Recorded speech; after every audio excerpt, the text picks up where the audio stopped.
Waalaikumsalam warahmatullahi wabarakatuh.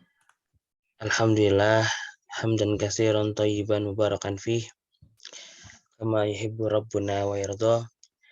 Asyhadu an la ilaha illallah wahdahu la syarikalah wa asyhadu anna Muhammadan abduhu wa rasuluhu la nabiyya wa la rasula ba'dah. Rabbi zidna ilman warzuqna fahman. Amin amin ya rabbal alamin. Alhamdulillah Bapak Ibu sadayana, tidak kata yang pantas kita ucapkan selain bersyukur kehadirat Allah Subhanahu wa taala berkat titipan nikmatnya, taufik dan hidayahnya. Alhamdulillah pada pagi hari ini di bulan Syawal, alhamdulillah kita dapat bersilaturahmi kembali, dapat berkumpul kembali di kajian tafsir ya, hari Sabtu, pembinaan hari Sabtu, di pembinaan hari Sabtu, Ruhuddin bersama DPU Darul Hikam. Alhamdulillah, salawat serta salam mari kita limpah curahkan kepada Nabi Muhammad Sallallahu Alaihi Wasallam, kepada para keluarganya, kepada para sahabat, kepada para tabiin, tabiut tabiin, serta kepada seluruh kaum muslimin dan mukminin yang berjalan di atas sunnah beliau hingga akhir zaman nanti. Amin amin ya rabbal alamin. Alhamdulillah, Bapak Ibu gimana kabarnya? Alhamdulillah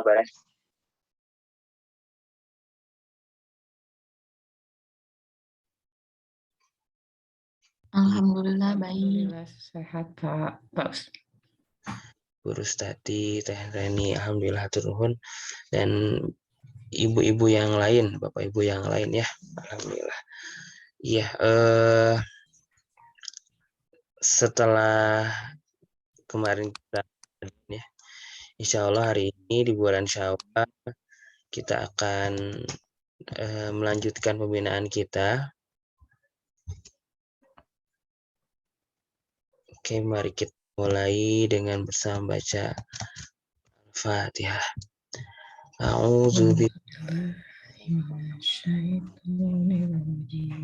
Bismillahirrahmanirrahim. Alhamdulillahi rabbil alamin. Maliki yaumiddin. Iyyaka na'budu wa iyyaka nasta'in. Ihdinas siratal mustaqim.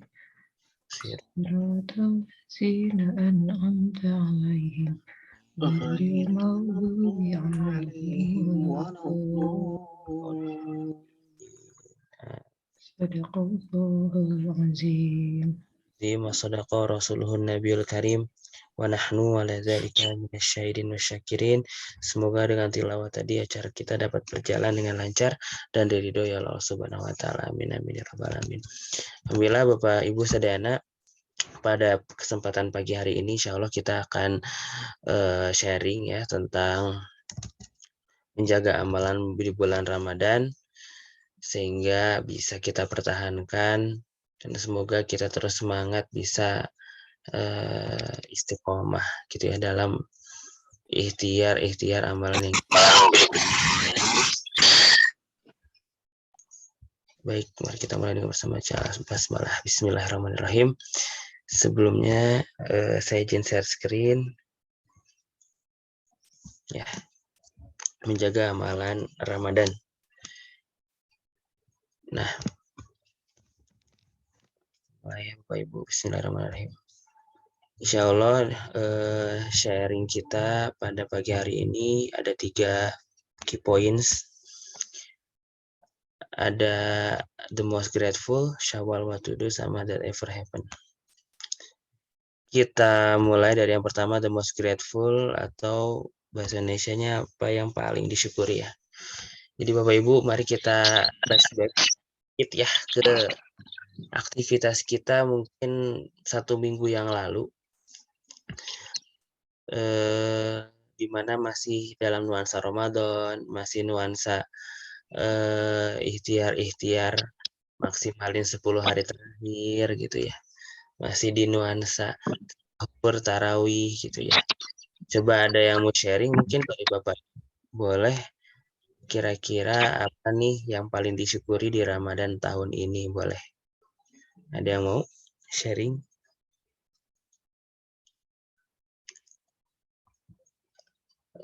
Boleh raisen ya atau langsung open mic. Kalau misalkan ini juga ditelaah ya, ini teh Ramadan pertama kali kita offline-nya emang berbaur ya setelah 2 tahun pandemi. Insya Allah tarawihnya udah bisa mulai diadakan lagi di masjid-masjid dengan shaf yang rapat. Lalu itikaf di masjid-masjid sudah mulai dibuka seperti biasa gitu ya. Lalu kondisi yang lebih memungkinkan untuk kumpul keluarga, bukber dan lain segala macam. Tapi apa nih yang paling disyukuri di bulan Ramadan ini, Bapak Ibu? Ada yang mau sharing boleh ya? Gitu. Kalau saya pribadi, saya merasa nikmat itikaf. Sudah sekian lama nggak coba safari itikaf ya.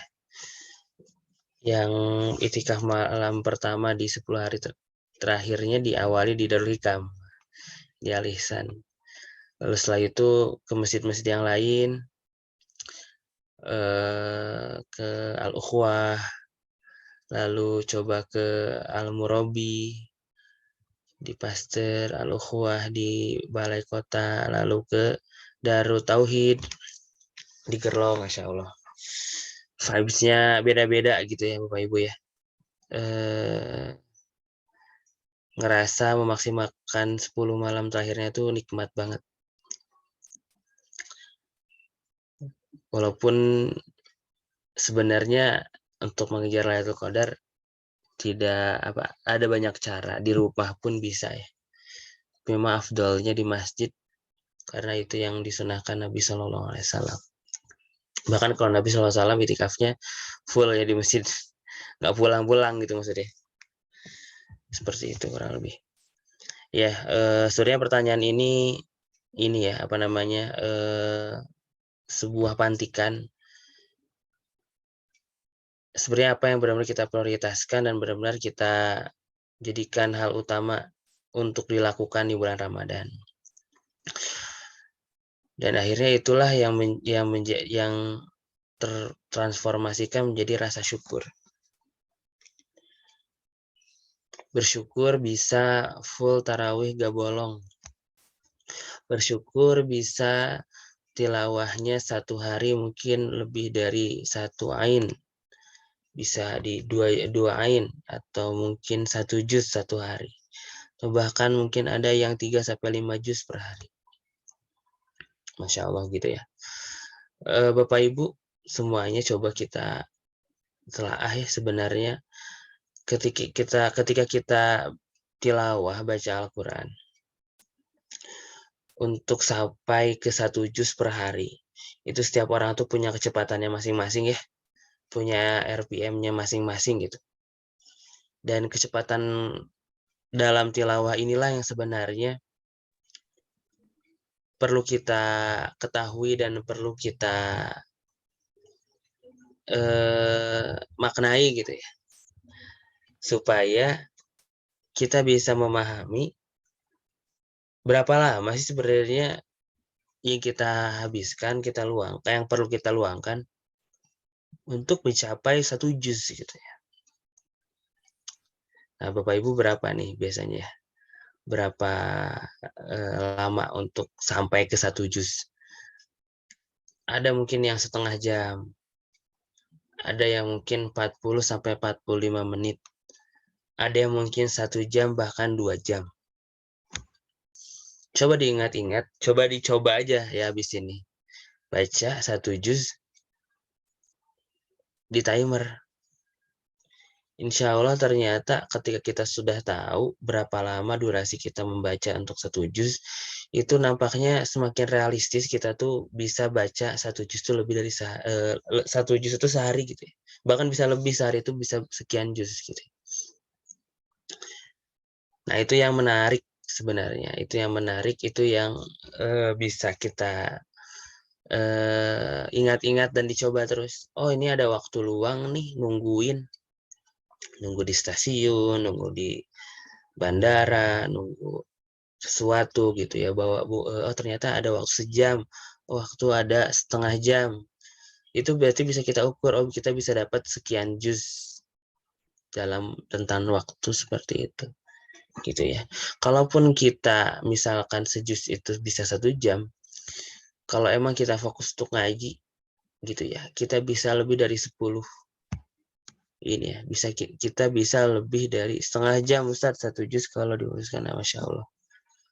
Nah, Buntin setengah jam berarti sebenarnya kalau mau difokusin ya Buntin bisa sehari teh kalau waktu luangnya ada 5 jam gitu kita bisa 10 juz. Kan hitung-hitungannya kayak gitu ya. Dengan kecepatan itu diingat-ingat, dipraktekkan dan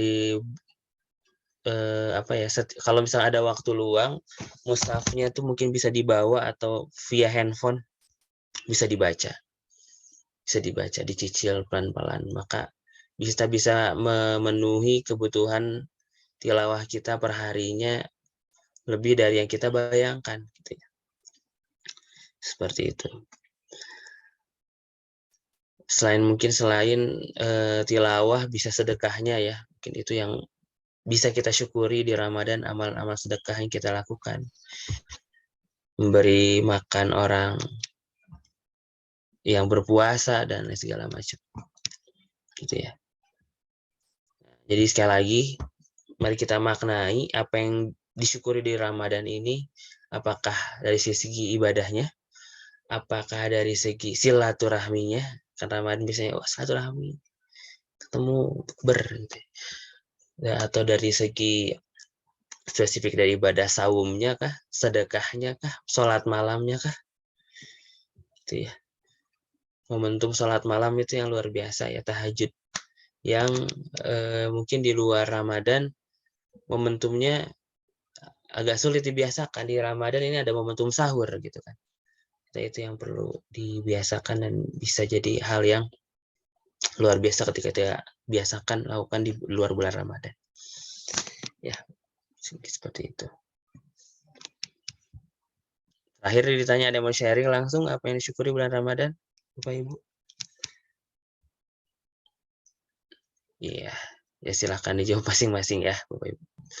Oke, lanjut. Itu ya, poin pertama, apa yang paling disyukuri bulan Ramadan ini. Nggak dikembalikan ke Bapak Ibu, diingat-ingat kembali gitu ya. Untuk merecharge kembali, untuk bisa ngembaliin semangat ibadah nih, karena memang Syawal, Ramadan, setelah Ramadan itu banyak sekali rentetan silaturahmi. Banyak sekali rentetan silaturahmi, bertemu keluarga, sanak famili, dan segala macam, yang sebenarnya Bapak Ibu itu bisa dalam tanda kutip merusak habits atau kebiasaan yang sebelumnya sudah kita bangun. Nah, kadang kita akhirnya bertanya sendiri, kenapa ya kok saya kok kayaknya kehilangan pola hidup waktu Ramadan.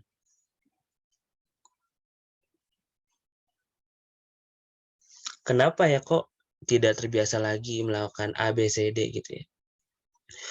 Karena gempuran silaturahmi, gempuran bertemu dengan sanak famili, makan dan segala macam, ya memang sebenarnya syariat kebahagiaannya itu ya di 1 Syawal itu ya, sebagai hari raya, bahkan saum aja nggak boleh gitu.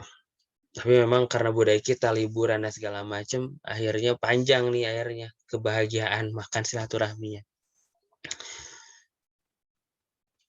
Nah, dari situlah awal mula bisa jadi kita kehilangan pola-pola yang ada. Jadi setelah mungkin sampai mungkin sampai Ahad ini gitu ya.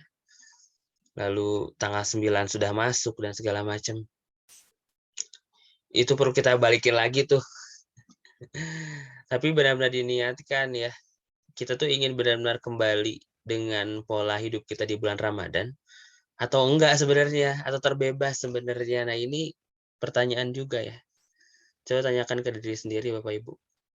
Pola yang sudah terjadi di bulan Ramadan, itu pola yang benar-benar mau dikembalikan, mau dilakukan kembali, atau sebenarnya ya udah kan udah terbebas terlepas dari ibadah saumnya gitu. Nah ini juga nih perlu direnungi masing-masing. Gitu ya.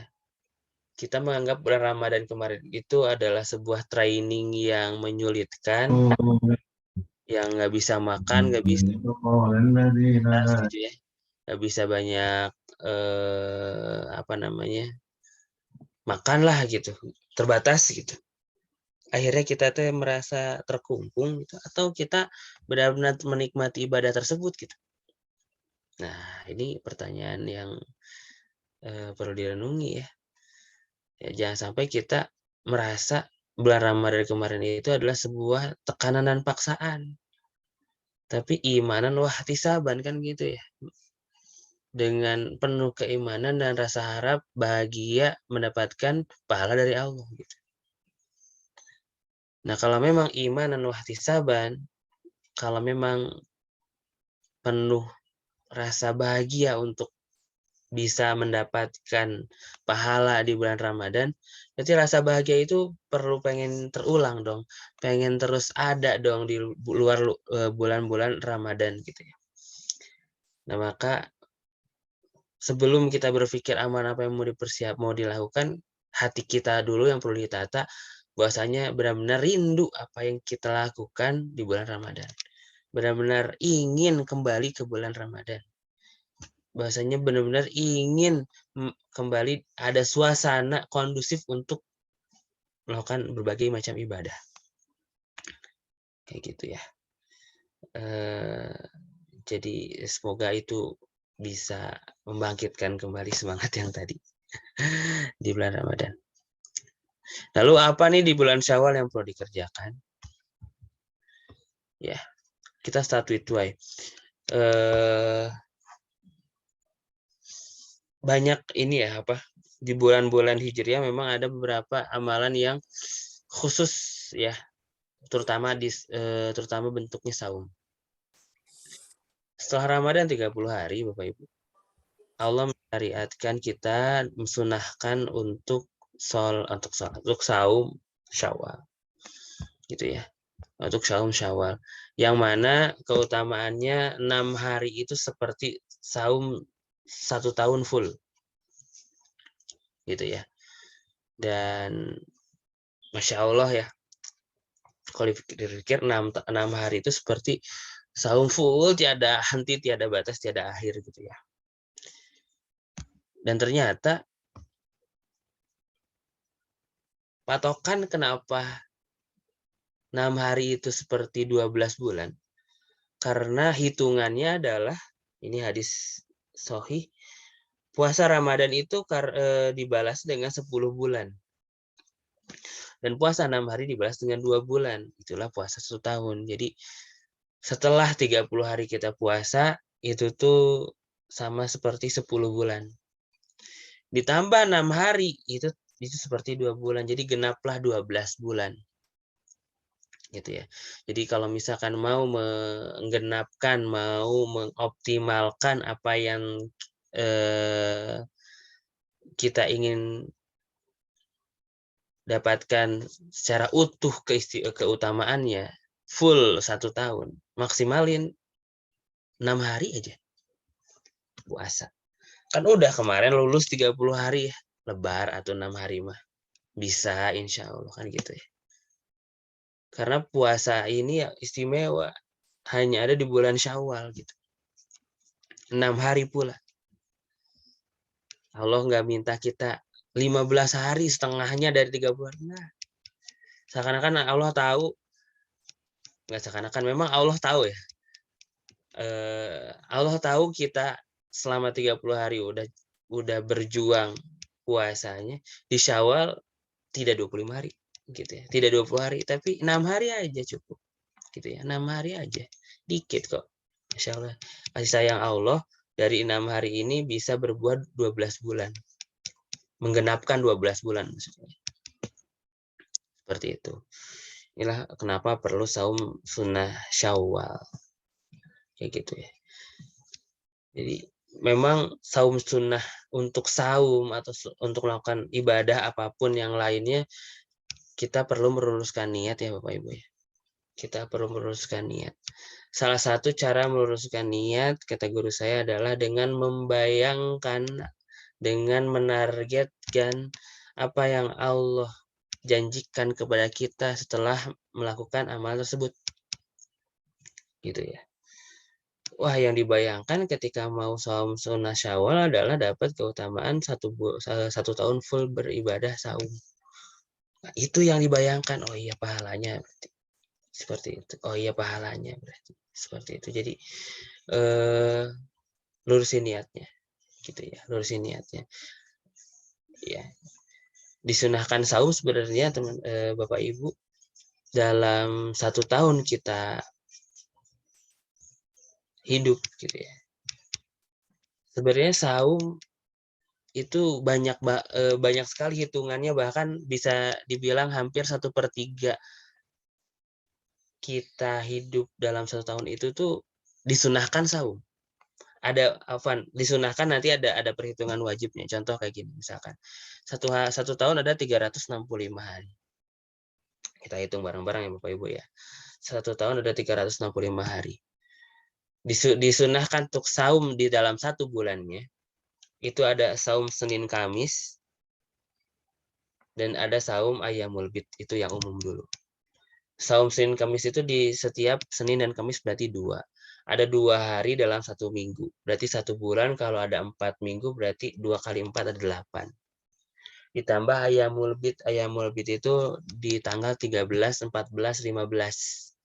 Ada 3. Berarti 8 kali 3 ada 11. 8 tambah 3 ada 11. Dalam 1 bulan ada 11 hari. 11 kali 12 berapa Bapak Ibu? Ada 132. 132 hari. 132 hari kita minimal disunahkan berpuasa. 132 hari ditambah 6 hari Syawal, 138. 138 ditambah saum Arafah gitu ya. Saum Arafah ya. 1 hari tambah atau Tasu'a. Itu Muharram ya. Tambah misalkan Tarwiyah. Jadi 139. Terus di Muharram ada Asyura 140, Tasu'a 141. Ya kan? Itu saum semua tuh sunnah gitu kan. Ada 141. Sekarang itu baru sunnah ya, yang hitung-hitungan kasar. Sebenarnya ada saum mutlak yang dianjurkan di 10 hari Zulhijjah nanti ya. Bolehlah kita masukin. Tambahin tadi udah 2 dimasukin ya. Saum Arafah sama saum Tarwiyah. Tambahin 8. Jadi ada 149 kurang lebih. 149 365 itu 149 itu yang sunnah. Tambahin yang wajib 30 misalkan. 179. Nah, 179 365 kurangi 179 berapa tuh Pak Ibu? Misalkan 186. langsung ya Teh Reni. Nah, kurang lebih itulah ya 186. Sisa untuk tidak saum. Hampir setengahnya itu untuk saum gitu ya, disunahkan Masya Allah. Untuk menjaga hawa nafsu, untuk bisa mendapatkan kebahagiaan saat berbuka dan lain sebagainya. Ini belum yang saum Daud. Ya Masya Allah ya. Bisa lebih banyak gitu ya hitungan saumnya. Tapi dengan perhitungan yang tadi kalau kita kalkulasikan berarti ada urgensi tersendiri sebenarnya ya untuk ibadah saum ini, walaupun mungkin kita tidak perhitungkan sebelumnya, tapi kok jadi penting ya. Kok jadi maksudnya kok setelah dihitung kok jadi banyak ya. Ternyata hitungan saumnya dalam 1 tahun. gitu ya. Wah, ini ada apa? Ada hikmah apa nih gitu ya. Kayak gitu.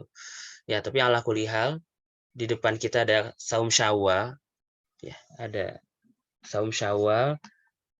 Mungkin nanti Senin Kemisnya bisa dimulai lagi. Ketika start mungkin nanti hari Senin aja, nanti besok misalkan gitu ya. Atau nanti Kamis atau kapan gitu ya, dengan berbagai skema. Itu mah enggak. Insya Allah banyak sekali fadilah keutamaan berpuasa gitu ya. Seperti itu. Kondisi terbaik untuk menahan diri menjadi muslim terbaik untuk tidak bermaksiat, training gitu ya, untuk tidak bermaksiat, pembiasaan untuk menjaga hawa nafsu, untuk menjaga hati, menjaga mulut, berpuasa. Ya, berpuasa. Saat puasa orang yang mau gibah ketahan lagi puasa nih. Mau marah, aduh lagi puasa nih. Coba kalau kondisi itu terus-menerus gitu ya. Sering gitu ya. Sekarang sering berpuasa jadi sering menahan hawa nafsu, jadi sering menahan amarah, jadi sering menahan lisan dan segala macam karena berpuasa. Kondisi berpuasa itulah kondisi yang paripurna dalam beribadah ya. Kayak gitu ya. Membuat kita jauh lebih baik, jauh lebih baik. Kayak gitu. Dan kesempatannya dalam sepanjang tahun banyak sekali gitu ya yang Allah syariatkan untuk disunahkan kepada kita, Bapak Ibu sekalian, kayak gitu ya. Jadi silahkan untuk banyak dimaknai lagi keutamaan saumnya, kenapa perlu saum sunnah Syawal, bahkan mungkin ya di antara Bapak Ibu ada juga yang hari kedua langsung saum sunnah Syawal, Masya Allah, atau langsung kodok gitu ya. Wah, ini yang lain silaturahmi, saya neret gue, saya mau puasa gitu. Ada mungkin ya, saudara saya juga ada gitu. Kalau lebih halal teh, gua nggak makan, wah lagi puasa, Masya Allah. Sampai sekarang istiqomah hari kedua udah puasa, gitu ya. Kondisi-kondisi seperti itu, ya menarik juga ya. Ingin segera menjemput keberkahan di bulan Syawal untuk langsung berpuasa. Ada juga yang ingin menghormati tamu. Saya mau puasanya nanti setelah 10 hari awal beres Syawal karena nerima tamu, jadi destinasi mudik, jadi didatangi untuk mudik dan segala macam gitu ya.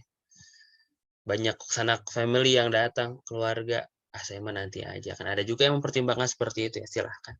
Tapi intinya pertimbangan itu tentang waktu startnya kapan lagi kita berpuasa gitu ya. Jangan sampai tidak sama sekali di bulan Syawal ini seperti itu ya. Jadi bismillah, lurusin niat untuk saum sunnah Syawal ini ya. Kayak gitu. Nah, ada yang menarik, saya kutip dari buku Lataiful Ma'arif. Kapan sih saum sunnah itu perlu dikerjakan? Ini ada beberapa pendapat ulama-ulama kita. Imam Asy-Syafi'i dan Ibnu Mubarak berpendapat puasa tersebut disunahkan sejak awal bulan secara berturut-turut. Sejak awal bulan. Tidak spesifik memang awal bulannya itu iraha. Tapi kalau misalkan di hari kedua berarti 2, 3, 4, 5, 6, 7 sampai 6 hari. Kurang lebih seperti itu. Ini style yang pertama, pendapat yang pertama. Silahkan mau diikuti apa enggak. Kalau diikuti, berarti memang mengikuti pendapat dari Imam Syafi'i dan Ibnu Mubarak. Kayak gitu.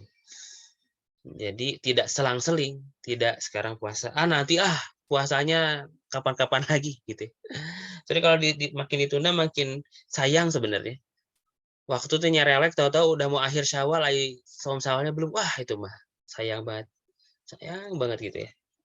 Gitu. Jadi ini pendapat dengan kehati-hatian dalam berpuasanya. Sejak awal aja lah. Biar tenang nantinya. Nah, kurang lebih gitu kan ya stylenya tuh. Kayak gitu. Puasa tersebut sunahkan sejak awal bulan secara berturut-turut.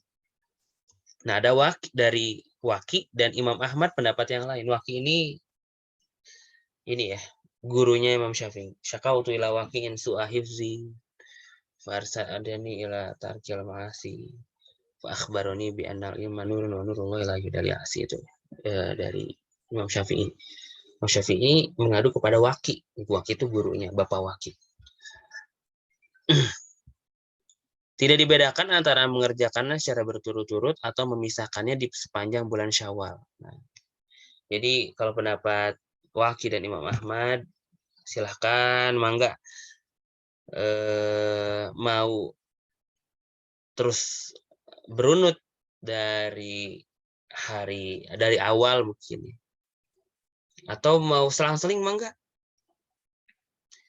Mau besok puasa, lusa puasa lagi, kapan lagi puasa 10 hari lagi, atau kapan lagi puasa yang penting 6 hari gitu. Ya, silakan. Ini pendapatnya dari Waki dan Imam Ahmad. Gitu ya. Ya ini tidak strict perlu berturut-turut, ini mah enggak pendapatnya. Ini pendapat dari Ma'mar dan Abdul Razak, dikerjakan 3 hari sebelum hari-hari bid ditambah hari-hari bid. Jadi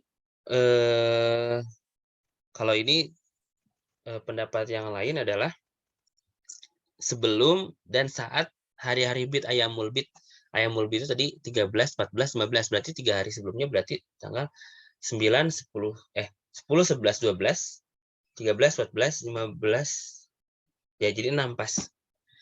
Jadi saum Ayyamul bid, tapi sekalian niatnya untuk Syawal gitu ya. Jadi sekalian Ayyamul bid dan Syawal disatukan niatnya.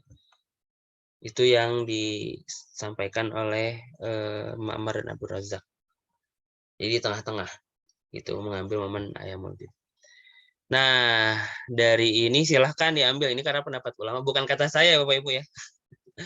Bukan kata saya hanya mengutip dari buku Lataiful Ma'arif, buku keutamaan amalan-amalan di bulan Hijriah. Silakan Bapak Ibu untuk mengambil pendapat yang mana, silakan. Kayak gitu. Ya, kapan saum sunnah itu perlu dikerjakan. Nah,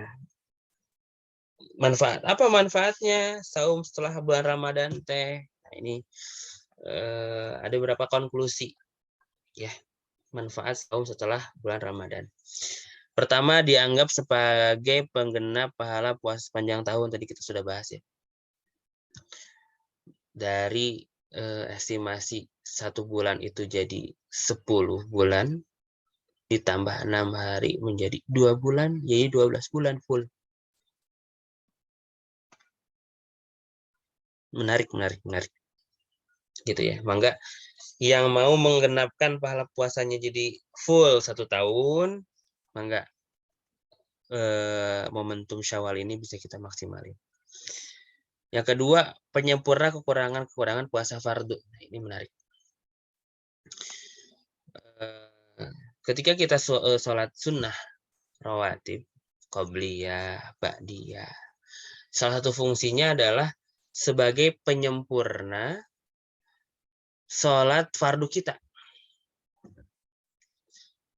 Ya, kalau dirasa, tadi teh sholat zuhur teh asa kurang khusyuk, asa enggak maksimal, asa kurang oke lah dan lain segala macam gitu ya. Nah, ada healingnya, ada cure-nya, ada buat mengobati kondisi tadi, ya sholat sunnah gitu. Nah, sholat sunnah ini menyempurnakan kondisi sholat wajib kita, baik qobliyah maupun ba'diyah. Dan ternyata konsep itu pun dikiaskan untuk saum. Saum kita 30 hari di bulan Ramadan. Makanya ya setelah bulan Ramadan teh ada doa. Taqabbalallahu minna wa minkum. Siyamana wa siyamakum. Gitu ya. Tapi jadi sekarang jadi tagline nih seakan-akan. Minal aidin wal taqabbalallahu minna wa minkum siyamana wa siyamakum minal aidin wal faizin. Mohon maaf lahir dan batin. Ini kayak bersyair berima gitu. Berima jadi bagus gitu ya. Padahal itu adalah sebuah doa. Doanya yang perlu kita maknai bukan rimanya sebenarnya. kayak kalau belum belum minal aidin. Belum minal aidin. Padahal ya belum minta maaf aja gitu. Tapi istilahnya itu belum minal aidin. Belum lebaran, nah acara lebaran istilah-istilahnya.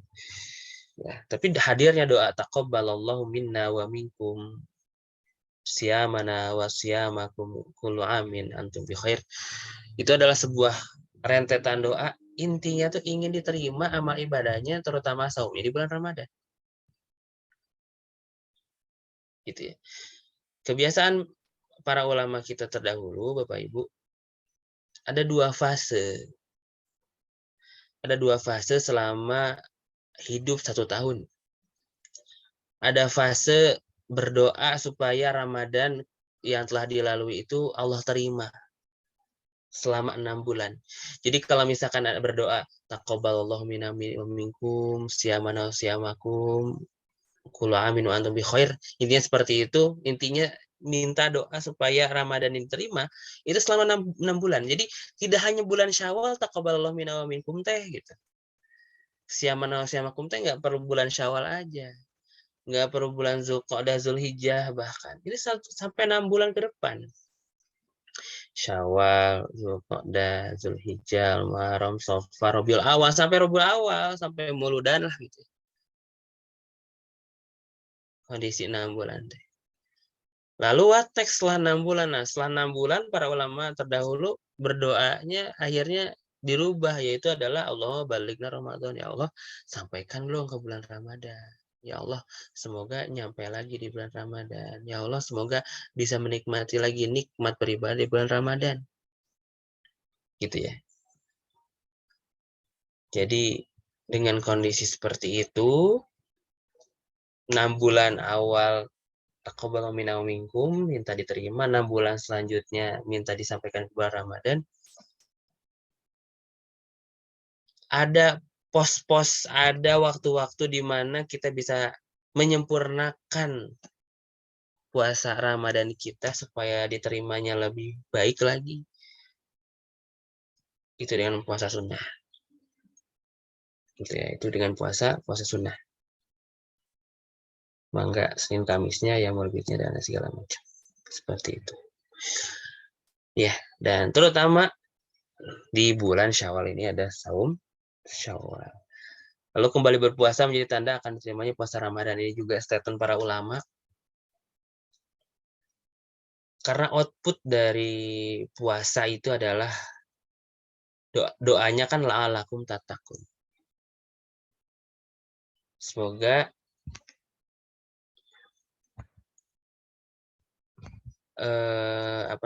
semoga bisa menjadi orang-orang yang bertakwa, kan gitu ya. Semoga bisa menjadi orang-orang yang bertakwa. La'alakum tattaqun.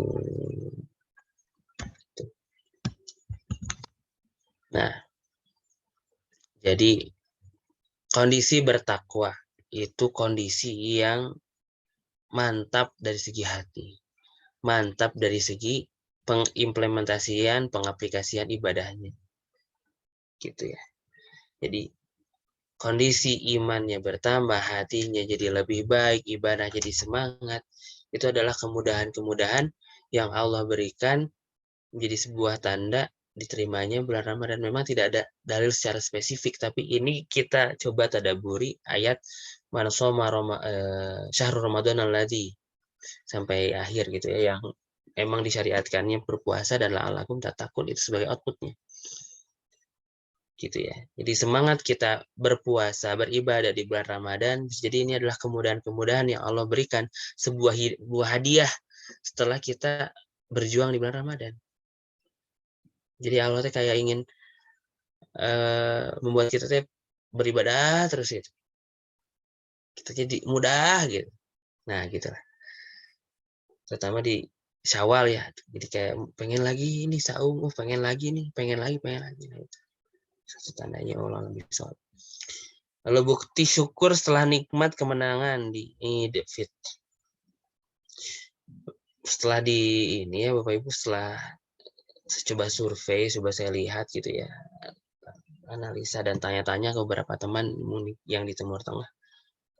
Ada sedikit perbedaan memang ya dari segi euforia antara Idul Fitri dan Idul Adha di Indonesia dan di luar Indonesia gitu ya.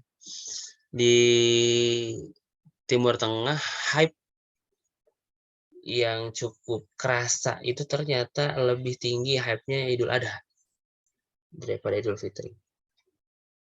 Gitu ya. Hype-nya itu Idul Adha. Ada apa tuh namanya? Tasyrik gitu ya. Ada 3 hari. Bahkan kalau gitu kan 4 hari ya plus Idul Adha-nya gitu ya. Terus nuansa haji juga. Jadi ada event besar banget gitu ya. Dilakukan. Akhirnya itu jadi semarak haji. Jadi semarak ibadah, semarak gebiarnya umat muslim gitu ya. Tapi yang mungkin dirasakan di Indonesia yang lebih hype, yang lebih atmosfer lebih kerasa, kemenangan, liburan gitu. Itu Idul Fitri ya. Karena ada momentum mudik, liburan yang lebih panjang dan lain segala macam. Kayak gitu. Tapi ala kulihal ini ini bisa kita maknai Idul Fitri, Idul Adha adalah hadiah dari Allah yang kita bisa nikmati. Bahkan di situ puasa aja nggak boleh. Tapi setelah itu boleh. Gitu. Setelah itu tuh kita bisa kembali di track kita, gitu. Kembali lagi di pola hidup kita yang sebelum bisa jadi kembali ke jalur ibadah kita di bulan Ramadan atau di hari-hari sebelum Id tersebut. Gitu. Bukti syukur. Beberapa ulama terdahulu di zaman Umar bin Abdul Aziz itu diceritakan banyak sekali kaum muslimin mukminin yang ngerasa kalau udah beres Ramadan sedih gitu. Sedih, khawatir nggak diterima, makanya doa terus saum terus menyempurnakan saum fardunya gitu. Khawatir nggak diterima gitu. Masya Allah. Kondisi keimanan pada zaman dulu seperti itu gitu. Buru-buru bahagia, senang. Beres Ramadannya. Udahan lagi gitu. Tuh gimana ya? Jadi kita puguh gitu. Insya Allah. Nah itulah ya. Bisa jadi bukti syukur kita. Dan yang kelima adalah pembuktian amal yang kontinu. Ya. Pembuktian amal yang kontinu. Beristiqomah lah. Nah, gitu. Fastaqim. Beristiqomah lah. Man sabata nabata, barang siapa yang fokus satu titik maka akan tumbuh dan tumbuh. Keistiqomahan ini yang berat. Saya coba nukil dari Ustadz Nuzul Zikri Hafidhahullah Ta'ala. Bukan saya nukil, saya ambil ininya ya dari ceramahnya. Yang berat itu bukan saum Ramadan selama 30 hari, tapi yang berat itu adalah istiqomah saum di luar bulan Ramadan. Yang berat itu bukan one day one juice, tapi yang berat itu adalah istiqomah dalam one day one juice. Yang berat itu bukan sedekah terus setiap hari di bulan Ramadan. Tapi yang sulit itu adalah istiqomah sedekah di hari-hari bahkan di luar bulan Ramadan. Yang berat itu bukan sholat malam. Tapi yang berat itu adalah istiqomah dalam sholat malam. Ibadah terberat adalah istiqomah. Maka karena kita sudah tahu ini teh berat, ini teh sulit, Bapak Ibu ya. Mari kita minta tolong sama Allah. Ya Allah, saya mau istiqomah di puasa sunnah ya Allah. Bantu ya Allah, minta tolong. Ringankan hatinya, jauhkan penyakit hari ini dengki, biar puasanya lebih sempurna, bisa dapat ridhomu. Gitu. Minta tolong, sok Bapak Ibu, apa sok yang mau diistiqomahin? yang mau jadi amalan andalan, yang mau jadi amalan favorit, yang bisa jadi hujah kita, yang bisa kita persembahkan nanti kalau udah pulang ke Allah gitu. Apa Bapak Ibu? Saya mau istiqomah di ngajar, mah enggak, jadikan itu teh ibadah, mengajar, istiqomahkan gitu ya. Apapun yang terjadi di Syoma Segoon ngajar gitu ya buat Allah. Saya mau sedekah mah enggak, istiqomahkan sedekah subuhnya. Nah, kayak gini pagi-pagi gini kan sedekah subuh, Bapak Ibu bisa sambil transfer, Bapak Ibu bisa sambil ngencet itu di masjid atau sambil gimana sedekah subuh. Saya mau istiqomahnya apa sok yang mungkin orang lain nggak tahu. Kita aja yang tahu nih, zikirnya mungkin ya di jalan, sambil dalam perjalanan di mobil atau di motor, zikir, saya mau istiqomahkan zikirnya apa silahkan, mau beristighfar, mau subhanallah, asalkan zikirnya tentang gurung gusuh gitu. Zikirnya tadi nikmati, astagfirullahaladzim, itu ya. Atau khafifatani fil lisan, sakilatani fil mizan, subhanallah wa bihamdihi subhanallahul azim. Yang ringan di lisan tapi berat di timbangan. Bisa ya Bapak Ibu. Subhanallah wa bihamdihi subhanallahil azim. Subhanallah wa bihamdihi subhanallahil azim. Terus ketika di jalan teh bisa dari rumah ke sekolah teh bisa berapa ratus, mungkin bisa berapa puluh gitu ya. Daripada ngahulang mah gitu di jalan, atau napi memikirkan hal yang lain, mungkin lisannya bisa berzikir. Gitu. Astagfirullahaladzim. Jadi setiap ngegas teh ngeng gitu ya. Atau pijakan pedal teh ngeng. Itu jadi berpahalanya lebih karena berzikir. Gitu. Masya Allah. Ada sebuah kisah dalam keistiqomahan. Dari Imam Ahmad bin Hambal. Rahimahullah ta'ala. Imam Ahmad bin Hambal adalah seorang imam besar. Hadis yang dihafal luar biasa banyak. Muridnya luar biasa banyak, loyal. Ta'zim ke beliau. Dan viral. Namanya itu menggema di Santero, Timur Tengah pada saat itu. Jadi kalau nanya ke daerah lain, kota lain, Imam Ahmad bin Hambal, wah tahu. Ya kurang lebih seperti ulama-ulama kita yang sekarang mungkin ya, Ustaz Adi Hidayat. Kan jadi tahu orang-orang itu kan. Ustaz Abu Somad tahu gitu. Oh iya tahu. Apalagi sekarang ada YouTube, ada Instagram, ada medsos. Nama dan wajahnya jadi tahu. Oh ini Ustaz Abu Somad teh. Oh ini Ustaz Adi Hidayat teh. Oh ini Ustaz Dasar Latif teh. Oh dan lain-lain gitu ya. Jadi tahu. Namanya dikenal orang, wajahnya pun tahu gitu kan gitu ya, viral. Kurang lebih gitu. Nah, ada yang menarik gitu ya. Suatu saat Imam Ahmad bin Hambal ini ingin pergi ke Busro. Daerah yang cukup jauh. Ya kita mungkin bisa bayangkan ini mah contoh aja misal gitu ya. Tiba-tiba kok ingin pergi yang jarak tempuhnya misalkan dari Bandung ke Surabaya kan jauh ya Bapak Ibu. Misalkan ingin perjalanan jauh, nggak tahu, tiba-tiba aja ditanya di sana ada keluarga nggak ada, di sana ada halakoh atau kajian yang perlu diisi nggak ada juga. Tiba-tiba Imam Ahmad bin Hambal ingin pergi ke sana.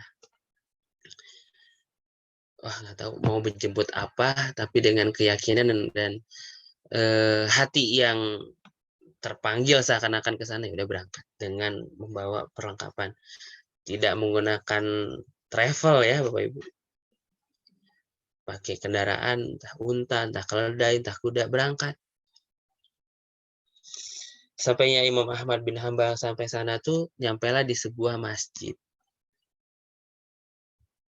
Tapi ya tipikal masjid-masjid seperti di Indonesia, masjid nanti mau dikunci gitu. Nah ini nyampe sholat isya, sholat terbahan mau istirahat, tahu-tahu ada penjaga masjidnya, dibilang, Mas, maaf Mas, tidak boleh, ya bahasa kitanya mah ya, nggak boleh tidur di dalam masjid. Silahkan keluar. Oh gitu, udah mau dikunci dan segala macam ya di luar, di pelataran ya, di pelataran atau di apa koridor lah ya bahasanya, atau di apa namanya, di depan halaman masjidnya tidur, istirahat rebahan, diusir juga, akhirnya keluarlah dari komplek masjid tersebut. Nggak tahu aja teh ya, ngusir teh. Menu lama sebesar Ustadz Adi Hidayat diusir gitu. Apa lu teh saha? Ininya apa? Marbotnya teh. Keluar. Saat keluar, bertemulah Imam Ahmad bin Hambal ini dengan seorang tukang roti. Kalau ya tukang roti bawa gerobak kurang lebih gitulah yang dibayangkan kalau sekarang mah. Ya kalau di Indo mah bukan tukang roti ya, tukang martabak lah.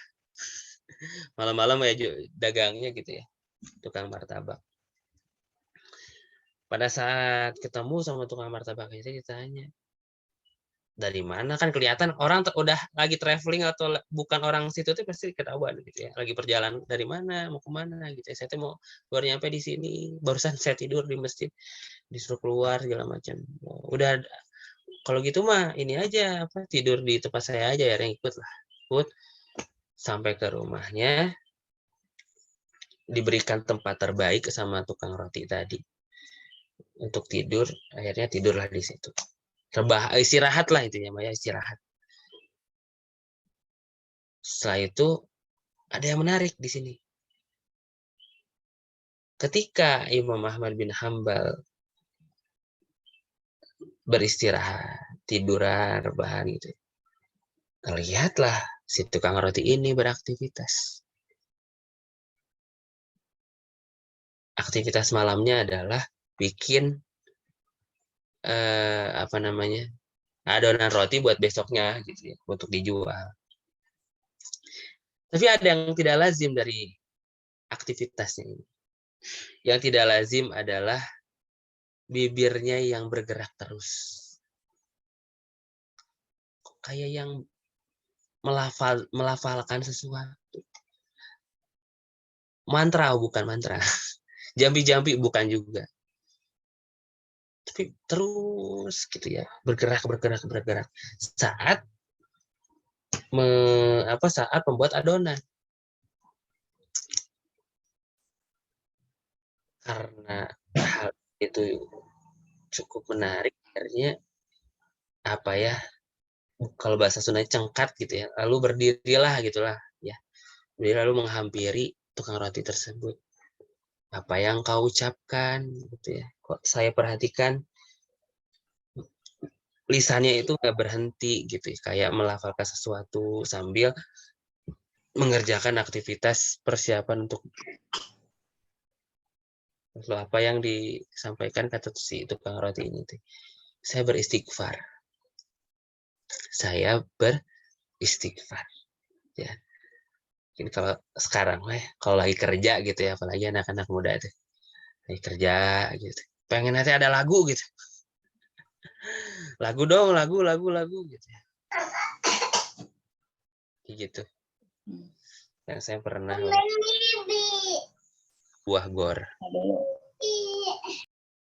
di sebuah gor lagi kerja bakti bareng-bareng banyakan. Saya nggak kerja, saya cuma lewat.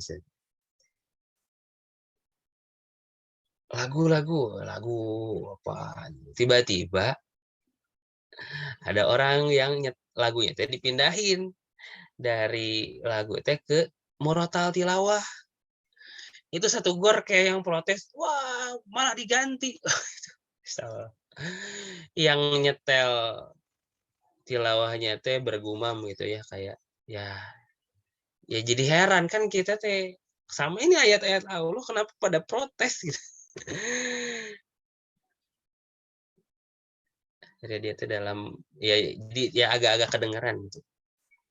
Ya kita Islam datang dalam keasingan, keterasingan, dan akan hilang dalam keterasingan juga. Masa asing dalam sama Al-Quran sendiri dan protes gitu, diprotes nyetel ayat Quran tilawah ketika bekerja.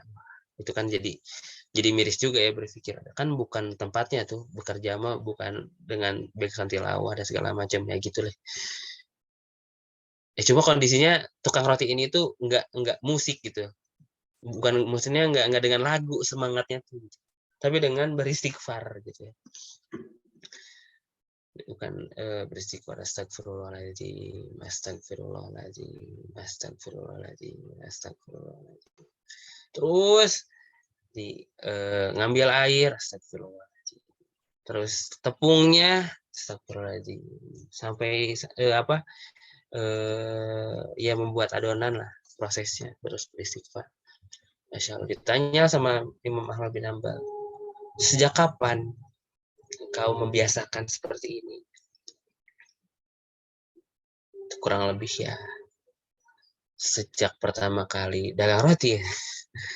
Ya lebih dari 30 tahun lah kurang lebih.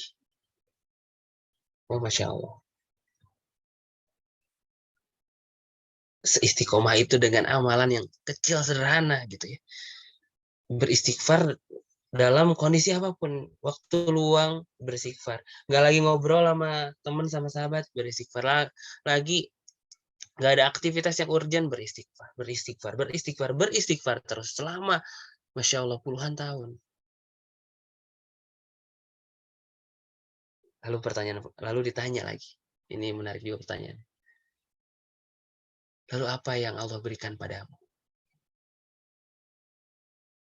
Lalu apa yang Allah berikan padamu? Lalu kondisi apa yang terjadi setelah engkau terus beristighfar seperti ini? Terus mendawamkan, mengistiqomahkan beristighfar ini apa dampaknya, apa efeknya? Lalu tukang roti ini bilang, tidak ada satupun keinginanku yang Allah tidak kabulkan. Berdoa apa? Allah kasih. Berdoa apa? Allah kasih. Masya Allah. Seakan-akan seperti Sa'ad bin Abi Waqqas yang doanya tuh bahaya. Doanya tuh diijabah sama Allah. Sampai Umar bin Khattab pun ngeri nih kalau udah Sa'ad bin Abi Waqqas radhiyallahu anhu majma'in. Udah mau doa, wah ini bahaya. Umar bin Khattab pernah kayak sedikit menyinggung Sa'ad bin Abi Waqqas, langsung minta maaf. Saking ngerinya doanya gitu ya. Ntar kalau didoain bahaya nih. Wah ini kalau didoain bahaya nih. Kalau doain yang baik-baik oke, tapi kalau enggak gimana, bahaya. Doa yang diijabah Sa'ad bin Abi Waqqas. Nah ini yang itu terjadi pada seorang tukang roti ini gitu ya, Masya Allah. Lalu ditanya lagi pertanyaan pamungkas. Lalu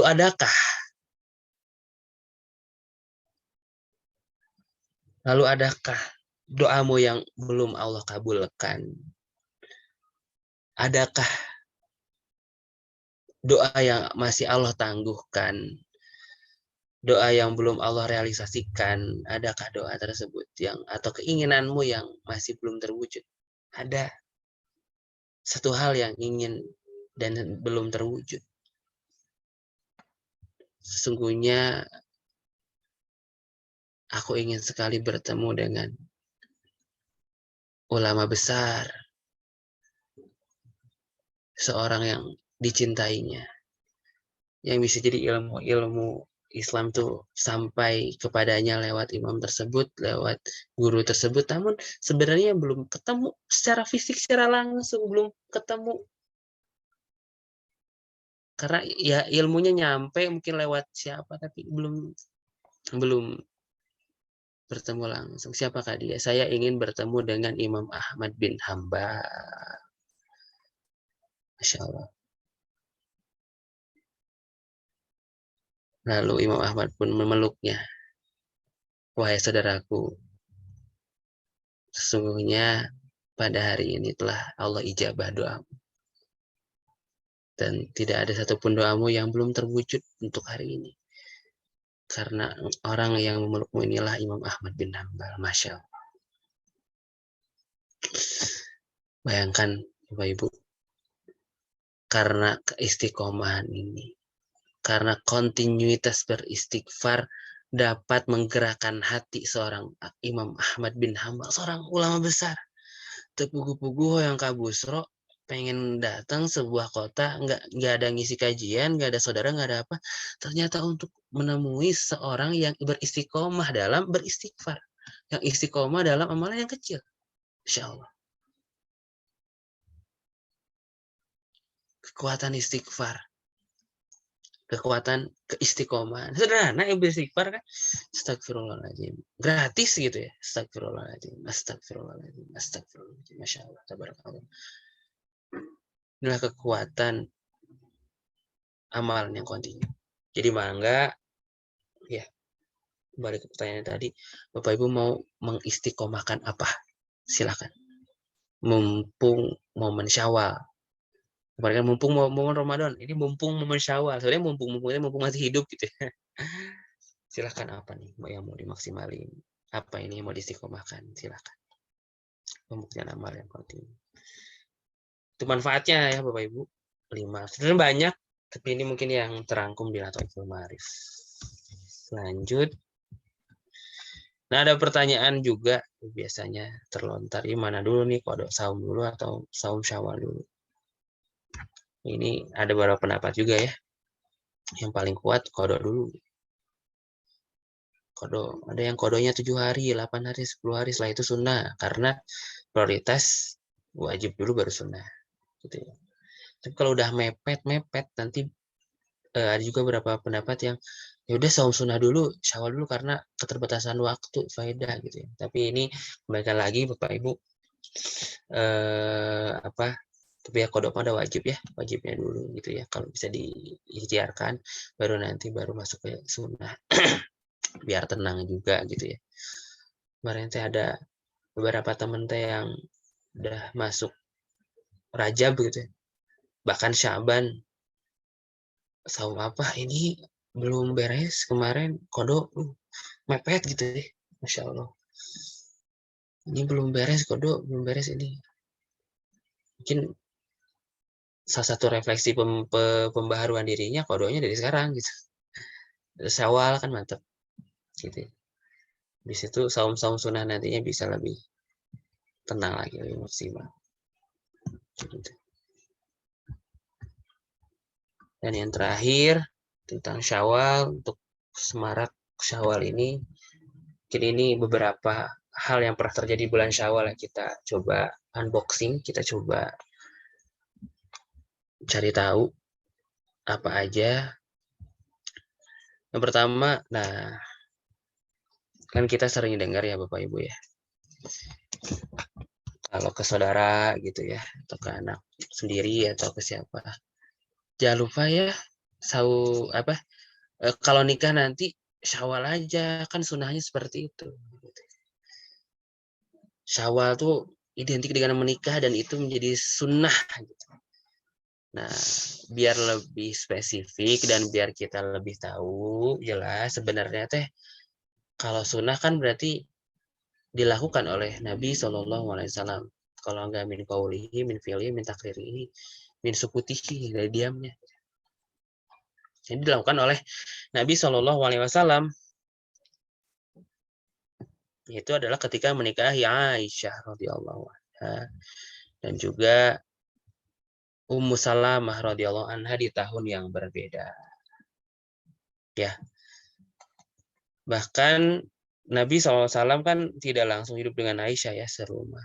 Kalau nggak salah kurang lebih 3 tahun setelah akad barulah hidup satu rumah. Itu pun di bulan Syawal. Jadi gitu. Jadi siapa dinikahi Nabi SAW ketika Syawal? Nah ini jadi sunnah lah gitu. Ya. Menikah dengan Khadijah radhiyallahu anha kapan? Beda lagi bulannya. Ya kan? Dengan Sofiyah beda lagi. Ya radhiyallahu anhunna jema'in. Jadi itu ya sunnah Nabi SAW menikah teh dari sini. Jadi sunnah betul-betul. Lanjut, menarik juga ada kelahiran Imam Bukhari. Bapak Ibu tahu ya Imam Bukhari ya, yang banyak sekali meriwayatkan hadis-hadis riwayat Bukhari, HR Bukhari, HR Bukhari, HR Bukhari, Sahih Bukhari, Sahih Bukhari. Nah, itu Bapak Ibu ya. Yang besar yang hadis-hadis yang sampai sekarang yang sahih-sahih dengan ilmu mustalahul hadisnya, klasifikasi murawi orang yang meriwayatkan, klasifikasi sanad, garis turunnya hadisnya, matan hadisnya atau teks hadis segala macam. Salah satunya itu amal jariahnya dari Imam Bukhari, Masya Allah. Merujuk pada daerahnya Al-Bukhara, ya, Imam Bukhari. Jadi ini menarik juga gitu ya. Lahirnya itu di bulan Syawal 194 Hijriah, dan wafatnya pun di bulan Syawal malam Idul Fitri 256 Hijriah. Itu yang pernah terjadi di bulan Syawal. Hal-hal besar perang pun di bulan Syawal. Ini kalau sekarang bulan Syawal kita silaturahmi, mudik gitu ya. Zaman Nabi SAW Syawal perang. Perang Uhud, perang Khandaq, perang Hunain. Dan perang-perang dan yang lainnya mungkin ya yang belum tertuliskan di sini. Tapi ini 3 perang ini di bulan Syawal. Perang Uhud yang memang dikalahkan oleh bangsa Quraisy secara mungkin historisnya ada yang berpendapat menang gitu ya dengan berbagai skema sebenarnya di Uhud, tapi memang di lembah itu dikalahkan oleh pasukannya Khalid bin Walid gitu ya, karena turunnya para pasukan panah ke lembah dan mengambil harta rampasan perang yang dianggapnya war is over, padahal belum. Gitu. Perang Khandaq di mana perang melawan aliansi Quraisy dan Yahudi bersatu padu mereka melawan kaum muslimin, tapi dengan teknologi yang dibawa oleh Salman Al-Farisi membuat parit di sekitar kota Madinah akhirnya membuat aliansi tersebut menjadi mundur gitu ya, dari kancah peperangan dengan berbagai peristiwa juga tentunya gitu. Tapi salah satu mungkin ikoniknya itu Khandaq itu ya, parit itu. Lalu ada perang Hunain. Ini juga perang bersama para mu'alaf yang baru masuk Islam di Fathul Mekah. Makanya tentang sejarah-sejarah nanti saksikan Ibu Bapak ya, bisa ikut nanti Sirah Nabawiyah di DPU insya Allah hari Jumat nanti mungkin bulan Juli apa Juni ya. Insya Allah nanti ada serial Sirah Nabawiyah insya Allah. Detailnya mungkin nanti di sana. Perang Hunain ini perang yang bersama para mu'alaf kurang lebih 12.000 pasukan. Memang dijanjikan menang, tapi menarik juga di sana peperangan itu bukan dimenangkan dengan banyaknya pasukan, tapi dengan hati yang ikhlas, tidak ujub, tidak sombong. Ini banyak banget yang udah nganggep nanti juga menang, itu aja menang kemarin aja menang, kemarin lawan Romawi, lawan apa. Ini kan di Hunain kan sama bangsa Sakif, sama Bani Thaif. Udahlah gampang lah, bang gitu. Di Thaif dengan Bani Sakif gitu. Ya karena peremehan itu, karena sombong itulah malah jadi banyak ininya, banyak cobaannya di awal gitu. Sampai pada kabur pasukan, di ini ambus gitu ya, disergap di sebuah lembah karena jadi gak bisa kemana-mana segala macam, tapi akhirnya menang. Allah menangkan. Seperti itu menarik juga. Itu pun di bulan Syawal gitu ya. Seperti itu ya. Jadi itulah yang pernah terjadi di bulan Syawal, peristiwa-peristiwanya.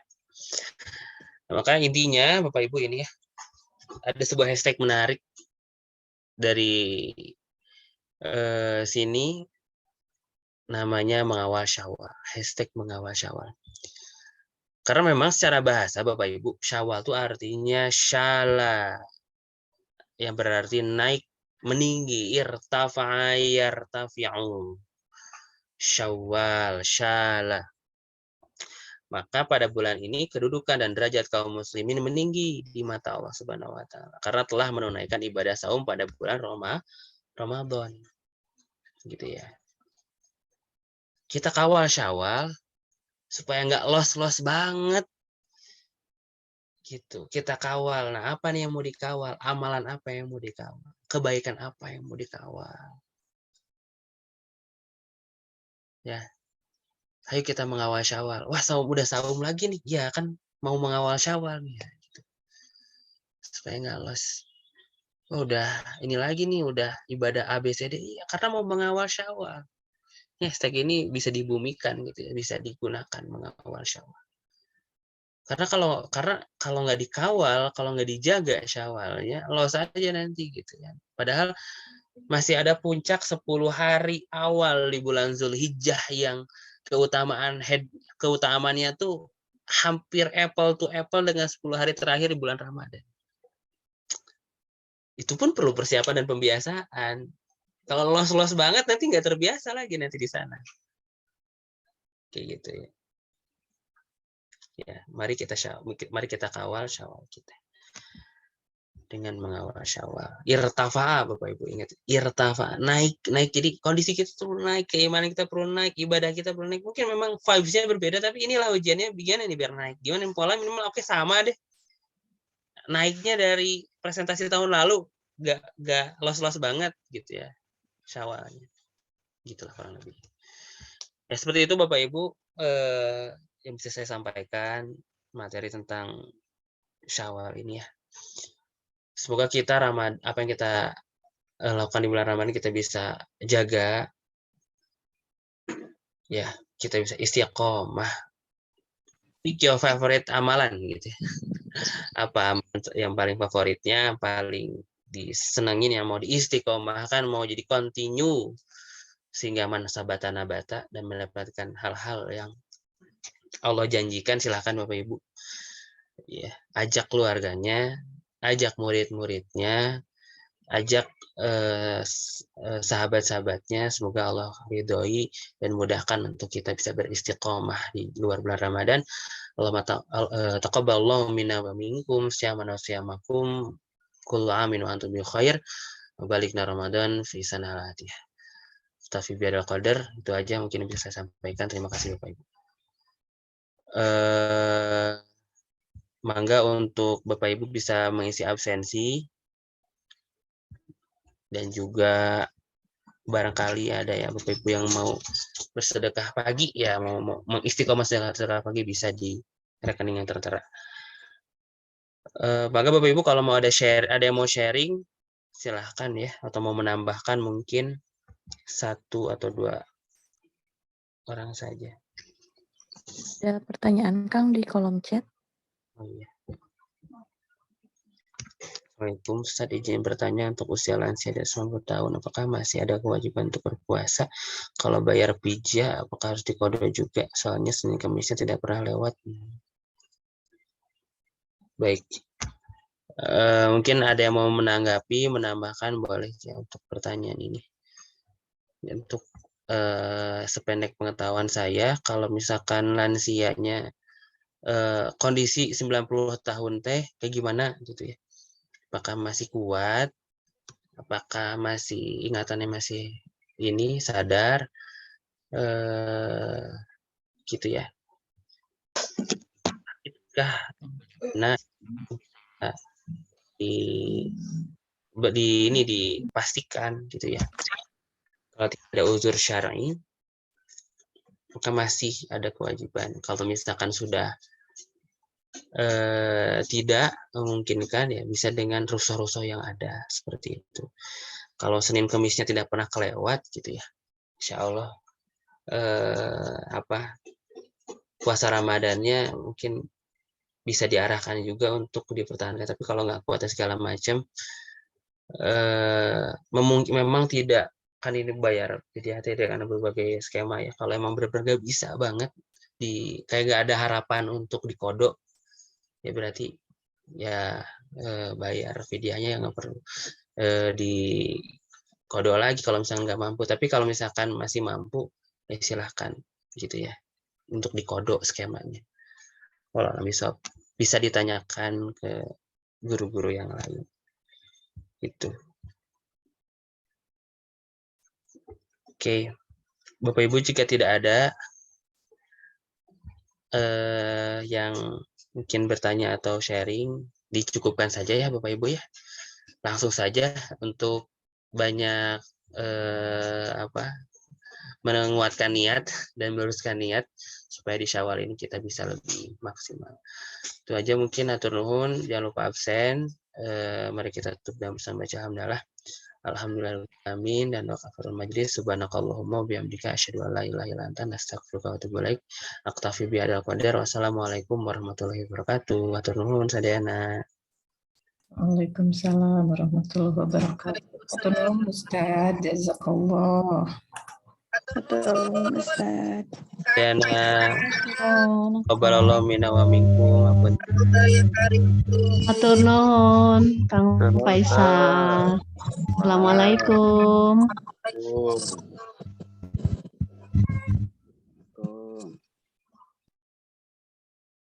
Jazakallah Ustaz. Assalamualaikum.